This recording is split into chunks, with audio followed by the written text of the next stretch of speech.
Hello everyone, welcome back to another video. And in this video I'm going to talk about how to turn on Siri on your iPhone 16. So let's dive into the workaround. The first one is all about we have to tap over here in the settings.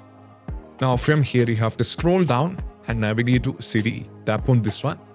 And right there, as you can see, pop to Siri is actually over there. As you can see, just turn it off. As you can see, now we need to set this to Hey Siri. And it is asking to enable Siri. So just go for enable this to Siri.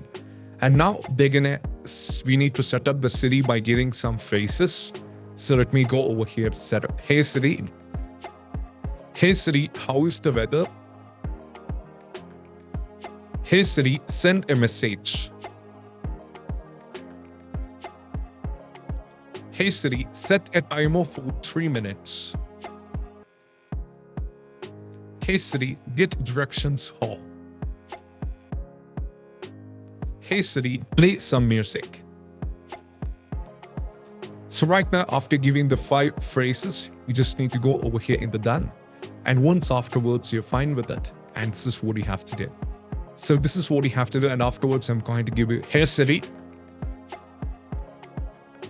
Now, as you can see, the Siri starts working. So this is how you can set up the Siri.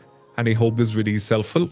And if you find this video helpful, don't forget to subscribe. See you soon in the next video. Bye.